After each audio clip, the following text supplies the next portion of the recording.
اس دوران احمد شاہ ابدالی کا ایلچی بفر خان جو لاہور گیا ہوا تھا وہ واپس ہوا اور تبدیل شدہ صورتحال سے احمد شاہ ابدالی کو آگاہ کر دیا، لیکن احمد شاہ ابدالی بفر خان کی لائی ہوئی اطلاعات سے متاثر نہ ہوا۔ اس کے عزم اور ارادے میں کسی طرح کا تزلزل پیدا نہ ہوا۔ آگے بڑھتے ہوئے اس نے قلعہ روہتاس پر بغیر کسی مزاحمت کے قبضہ کر لیا۔ روہتاس سے احمد شاہ ابدالی نے اپنے پیر صابر شاہ کو لاہور کی طرف روانہ کیا۔ صابر شاہ کے ساتھ احمد شاہ ابدالی کی ٹیکسال کا افسر اعلیٰ محمد یار خان بھی تھا، جس کا لاہور جانے کا بظاہر مقصد یہ تھا کہ وہ اپنی والدہ سے ملاقات کرنا چاہتا ہے جو ان دنوں لاہور میں مقیم تھی۔ شاہ نواز خان کو جب احمد شاہ ابدالی کے ان دونوں نمائندوں کے لاہور آنے کی خبر ملی تو اس نے یہ جاننا چاہا کہ وہ کس مقصد کے لیے لاہور وارد ہوئے ہیں۔ ابھی تک شاہ نواز خان کی بے حسی اور غفلت کی انتہا تھی کہ ابھی تک معلوم نہ تھا کہ احمد شاہ ابدالی پنجاب کے قلعہ روہتاس پر قابض ہو چکا ہے۔ بہرحال اس نے ارینا بیگ اور اپنے دیوان کرور مل کو صابر شاہ کے پاس بھیجا اور اس سے لاہور آمد کی وجہ پوچھی۔ صابر شاہ کہنے لگا، میرا تو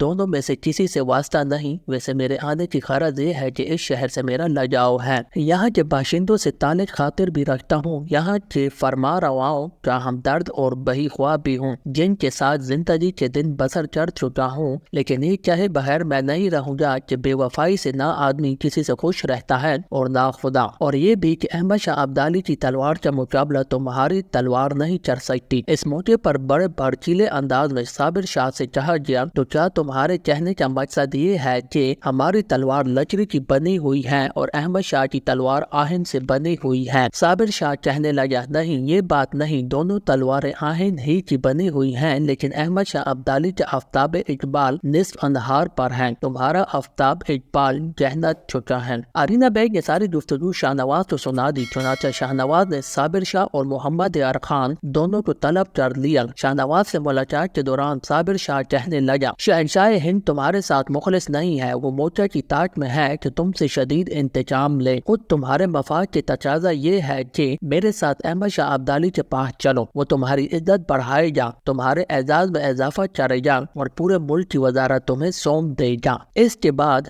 صابر شاہ اور شاہ نواز کے درمیان مزید گفتگو ہوئی۔ اس گفتگو کے درمیان دونوں میں تلخی پیدا ہو گئی، جس کے نتیجے میں شاہ نواز نے صابر شاہ کو گرفتار کر کے اپنے ایک عامل کے حوالے کر دیا، احمد یار خان کو رہا کر دیا اور صابر شاہ کو قتل کر کے شاہی میت کے قریب دفن کر دیا گیا۔ احمد شاہ ابدالی نے قلعہ روہتاس میں قیام کے دوران بالا ناتھ جوگی کا مندر منہدم کر دیا، جو اب ٹیلا گورکھ ناتھ کے نام سے مشہور ہے اور جہلم سے تقریباً 20 میل کے فاصلے پر ہے۔ احمد شاہ ابدالی کو جب اپنے پیر صابر شاہ کے قتل کی خبر ہوئی تو اس نے فوراً لاہور کی طرف کوچ کیا۔ گجرات شہر پہنچ کر احمد شاہ ابدالی نے پھر پڑاؤ کیا، یہاں اس نے سلطان مشرف خان کو اپنی طرف سے گجرات کا حاکم مقرر کیا۔ وہاں اپنے مستحکم حکومت کی داغ بیل ڈالنے کے بعد اس نے گجرات سے کوچ کیا۔ سوہدہ کے مقام پر اس نے دریائے چناب کو عبور کیا اور اس کے بعد تیزی کے ساتھ کوچ اور قیام کرتا ہوا راوی کے دائیں کنارے پر شاہدرہ پہنچ کر شہنشاہ جہانگیر کے مقبرے کے پاس آ کر اس نے پڑاؤ کر لیا۔ 2 دن تک احمد شاہ ابدالی نے وہی قیام کیا اور تیسرے روز اپنے لشکر کے ساتھ دریائے راوی کو عبور کیا۔ اپنے لشکر کے ساتھ وہ شالامار پہنچ گیا اور اپنے خیمے اس نے لاہور کی ایک نواحی بستی محمود بوٹی کے شمال مشرقی میدان میں نصب کروائے۔ اس موقع پر لاہور کا غدار حاکم شاہ نواز تجدید کرتا رہا، کئی لشکر تیار کیے تاکہ مختلف سمتوں سے احمد شاہ پر حملہ آور ہو کر اسے مار بھجائے، لیکن اسے کوئی خاص کامیابی نہ ہوئی۔ اور پھر ایک موقع پر شاہ نواز کے لیے وہ منحوس لمحہ بھی آیا۔ احمد شاہ ابدالی کے لشکر کے ایک گروہ نے موقع محل دیکھتے ہوئے شاہ نواز کی خیمہ جا پر حملہ کر دیا اور اسے لوٹ لیا، حتیٰ کہ شاہ نواز کا خیمہ بھی نہ بچا۔ اس کا تمام بیش قیمت ساز و سامان اور دوسری اشیاء لوٹ لی گئی، کیونکہ شہر کے باہر جس مقام پر شاہ نواز نے اپنے لشکر کے ساتھ پڑاؤ کیا ہوا تھا اس کی خیمہ جا لشکر سے پیچھے تھی اور اس کی حفاظت کا اس نے کوئی خاص اہتمام نہ کیا ہوا تھا۔ اس صورتحال نے شاہ نواز کو بوتھلا کر رکھ دیا۔ وہ سمجھ گیا کہ وہ احمد شاہ ابدالی کا مقابلہ نہیں کر پائے گا۔ یہ صورتحال دیکھتے ہوئے شاہ نواز نے اپنی جان کی سلامتی کے لیے راہ فرار اختیار کرنے لگا۔ آدھی رات کو اس نے اشرفیوں سے بڑی کچھ تھیلیاں اپنے دوستوں میں تقسیم کر دیں اور جواہرات کا صندوقچہ اپنے خواجہ سرا کے حوالے کیا اور خاموشی کے ساتھ دہلی کی طرف بھاگ گیا۔ اس طرح شہر کا دفاع بالکل ہی ختم ہو گیا۔ اگلے روز جب احمد شاہ ابدالی کو شاہ نواز کے بھاگنے کی خبر ملی تو بغیر کسی مزاحمت اور مقابلے کے شاہ نواز کے پڑاؤ پر قابض ہو گیا۔ اس نازک موقع پر لاہور کے کچھ سرکردہ لوگ احمد شاہ ابدالی کی خدمت میں حاضر ہوئے۔ ان میں میر مومن خان، دیوان لجپت رائے، دیوان سورت سنگھ زیادہ قابل ذکر ہیں۔ لاہور کے ان سرکردہ لوگوں نے احمد شاہ ابدالی سے استدعا کی کہ اہل شہر کی جان بخشی کی جائے اور انہیں لوٹ مار سے محفوظ رکھا جائے۔ اس کے بدلے میں ان سرکردہ لوگوں نے احمد شاہ ابدالی کو 30 لاکھ کی کثیر رقم نذرانے کے طور پر دینے کا وعدہ کیا۔ احمد شاہ ابدالی نے یہ پیشکش پرمسرت انداز میں منظور کر لی اور اپنے کچھ سالاروں کو حکم دیا کہ شہر کی حفاظت کریں اور اس کی نگرانی کریں۔ کوئی لشکری اندرون شہر داخل ہو کر لوٹ مار نہ کرنے پائے، لیکن اس حکم کا کوئی خاص اثر نہ ہوا، اس لیے کہ اس کے باوجود بہت سے مقامات پر لوٹ مار کا بازار گرم ہو گیا۔ خصوصیت کے ساتھ محل سرا پورے طور پر لوٹ لیا گیا۔ اس فتح کے نتیجے میں احمد شاہ ابدالی کو جو مال غنیمت ملا وہ بے حساب تھا۔ شہر کی طرف سے بھی نذرانہ ملا۔ اس کے علاوہ بھاگ جانے والے شاہ نواز اور اس کے خاندان کا سارا بیش قیمت اثاثہ، تیچر، دیگر قیمتی سامان بھی اسے حاصل ہوا۔ اس کے علاوہ شہر کے اندر جو بہت بڑا خزانہ تھا وہ بھی اس کے ہاتھ آیا۔ گزشتہ 35 سال سے جو کچھ نقد اور دوسری قیمتی اشیاء کی صورت میں لاہور شہر کے اندر جمع کیا جاتا رہا تھا وہ سب اس کے قبضے میں چلا گیا۔ یہ مال و دولت اور خزانہ لاہور کے پہلے حاکم عبدالصمد خان کے علاوہ دوسرے حاکم زکریا خان کے زمانے سے جمع ہوتا آ رہا تھا۔ اس طرح اس خزانے کا مالک احمد شاہ ابدالی ہوا۔ اس کے علاوہ لاہور شہر کے اندر جس قدر گھوڑے اور اونٹ تھے ان سب پر بھی قبضہ کر لیا گیا، بلکہ آس پاس کے علاقوں سے بھی گھوڑے اور اونٹ چھین لیے گئے تھے۔ مورخین لکھتے ہیں کہ اس موقع پر نقد، جواہرات اور قیمتی اشیاء کے علاوہ احمد شاہ ابدالی کے ہاتھ اس قدر گھوڑے لگے کہ اس کے لشکر میں جو لگ بھگ 5000 پیادے لشکری تھے ان سب کو گھوڑے مہیا کر کے انہیں سوار دستوں میں تبدیل کر دیا گیا تھا۔ ہندوستان کے بادشاہ محمد شاہ کو جب احمد شاہ ابدالی کی اس ترکتاس کی خبر ہوئی تو اس نے احمد شاہ ابدالی کا مقابلہ کرنے کے لیے ایک لشکر تیار کیا۔ اس لشکر کا سالار اعلیٰ محمد شاہ نے اپنے وزیر قمر الدین کو بنایا۔ اس کے علاوہ منصور علی خان، والی عود اور جے پور کے راجہ ایشوری سنگھ کو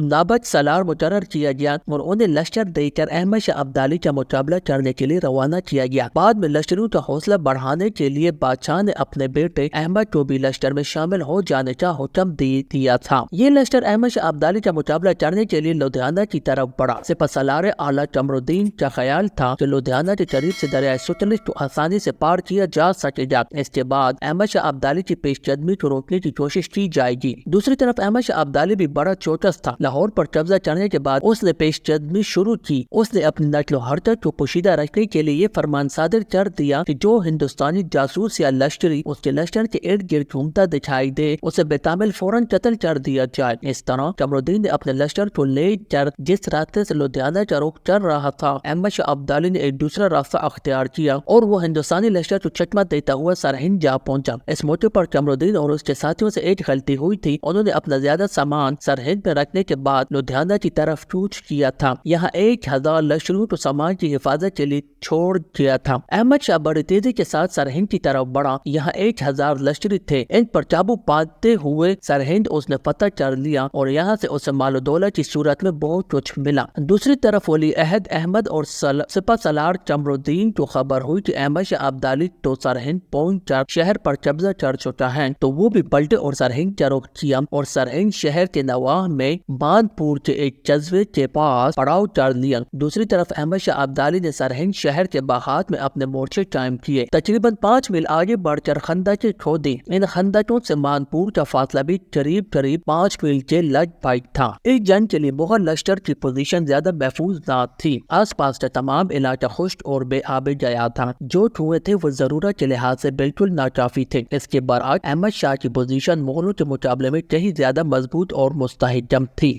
سرہند پر اس کا قبضہ ہو گیا تھا، اس وجہ سے رسد اور اناج کی فراہمی میں اسے کوئی دشواری نہ تھی، پانی بھی وافر تھا اور لشکروں کے درمیان جنگ کی ابتدا ہو گئی۔ مغل لشکر میں پانی کی کمی، اناج کی نایابی اور اس طرح کی دوسری دشواریوں نے مغل لشکروں ہی کو نہیں سپہ سالاروں کو بھی ایک طرح سے پریشان کر دیا تھا۔ تاہم مغلوں کے سپہ سالار قمر الدین نے فیصلہ کیا کہ جنگ کو ڈھیل دی جائے اور بڑے پیمانے پر حملہ نہ کیا جائے۔ وہ چاہتا تھا کہ جنگ کو طول دینے کی صورت میں حملہ آور افغان بھوکے مرنے لگیں گے، ساتھ ہی مقامی سرکردہ لوگوں سے بھی رابطے قائم کر کے آس پاس کی شاہراہوں کو منقطع کر کے احمد شاہ ابدالی کے لیے سامان کی تنگی پیدا کی جائے گی۔ اس طرح لگ بھگ ایک ہفتہ تک کوئی بڑی لڑائی نہ ہوئی، دونوں لشکر اپنے اپنے چھوٹے چھوٹے گروہوں کے ساتھ ایک دوسرے کے ساتھ ٹکراتے رہے۔ آخر 11 مارچ 1748 کو بڑی جنگ کے لیے جمعے کے دن کا انتخاب کیا گیا۔ احمد شاہ ابدالی کے لشکر میں اس وقت قزلباش ایرانی بھی شامل تھے، ان کا سالار محمد تقی خان تھا،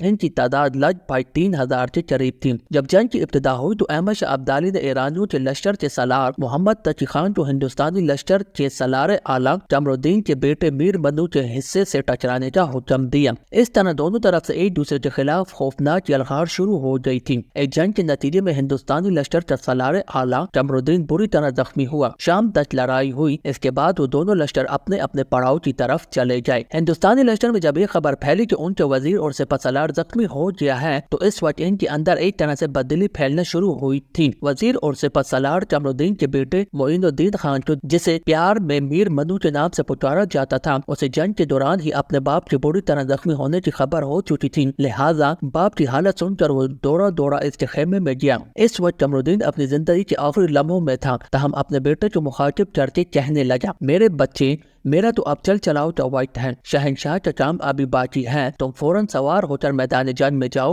اور دشمن پر حملہ کر دو، قبل اس کے کہ یہ خبر منتشر ہو، آقا کا حق نمک ہر چیز پر بالا ہے، میری پرواہ نہ کرو۔ ان الفاظ کے ساتھ ہی اس نے کلمہ شہادت پڑھا اور فوت ہو گیا۔ اس کے بیٹے میر مدو نے اپنے باپ کو انہی خون آلود کپڑوں میں اس کے خیمے میں دفن کر دیا اور زمین اس طرح برابر کر دی کہ کسی طرح کا نشان باقی نہ رہے۔ اس کے بعد وہ باپ کے ہاتھی پر سوار ہوا اور حکم دیا کہ ناچارے بجا دیے جائیں۔ اس کے بعد میر مدو نے سارے سرداروں کو اپنے پاس طلب کیا اور دل دہلا دینے والے انداز میں انہیں مخاطب کر کے کہنے لگا، جو میرے ساتھ جنگ میں شریک ہونا چاہتا ہے میں اسے خوش آمدید کہتا ہوں، جو جنگ میں حصہ نہیں لینا چاہتا وہ اپنے خیمے میں شوق سے واپس جا سکتا ہے، کیونکہ جنگ کے دوران میں پیٹھ پھیرنا تباہ کن ثابت ہو سکتا ہے۔ جہاں تک میرا تعلق ہے تو جب تک تن میں جان ہے انشاءاللہ میدان جنگ سے قدم نہیں ہٹاؤں گا۔ اس تقریر کے بعد میر مدو اپنے لشکر کے ساتھ احمد شاہ ابدالی کے لشکروں پر شاہین کی طرح جھپٹ پڑا۔ مورخین لکھتے ہیں کہ ایک جنگ میں میر مدو نے شجاعت اور دلیری کا ریکارڈ قائم کر دیا۔ وہ بار بار اپنا ترکش خالی کر رہا تھا اور آگے بڑھنے والے افغانوں کے سینے اپنے تیروں سے چھید رہا تھا۔ وہ ہر طرف سے بے پرواہ ہو کر پورے عزم اور ہمت کے ساتھ مرد میدان بندہ ہوا تھا۔ میر مدو کے ان حملوں نے افغان سپاہ میں ابتری پیدا کر دی تھی اور ان کے لشکر کے کئی حصوں کو پسپا ہونے پر مجبور کر دیا تھا۔ اس نازک مرحلے پر احمد شاہ ابدالی کو ایک اور مصیبت سے دوچار ہونا پڑا، اس لیے کہ میر مدو کے کچھ لشکروں نے آتشی تیر احمد شاہ ابدالی کے لشکر کے اس حصے میں پھینکے جہاں بارود خانہ تھا، جس کے باعث بارود خانے کو آگ لگ گئی اور آنن فانن دیکھتے ہی دیکھتے 1000 ایرانی لشکری موت کا لقمہ بن گئے۔ اس وقت احمد شاہ ابدالی کے لشکر میں بارود میں آگ لگنے کی وجہ سے افراتفری کا عالم تھا۔ اس وقت میر مدو اور ایک دوسرے سالار صفدر جنگ کے حملوں نے تباہی اور بربادی پھیلا کر رکھ دی تھی۔ احمد شاہ ابدالی نے دیکھا کہ اب دشمن کے حملوں کو روکنا اس کے بس کی بات نہیں رہی تو اس نے فوراً اپنے لشکر کو پسپا ہونے کا حکم دیا اور سرہند شہر کی طرف بھاگا، اور یہ ایک طرح سے ہندوستانی لشکر کے ہاتھوں احمد شاہ ابدالی کی شکست تھی۔ تو یہ تھی ہماری آج کی ایپیسوڈ۔ ہماری آج کی ایپیسوڈ آپ کو کیسی لگی ہے ہمیں کمنٹ کر کے ضرور بتائیں۔ اگر ہماری آج کی ایپیسوڈ آپ کو پسند آئی ہے تو ہماری اس ویڈیو کو لائک کریں اور زیادہ سے زیادہ شیئر کریں تاکہ ہم ایسی مزید ویڈیوز جلد سے جلد آپ لوگوں کے لیے لے کر حاضر ہوں۔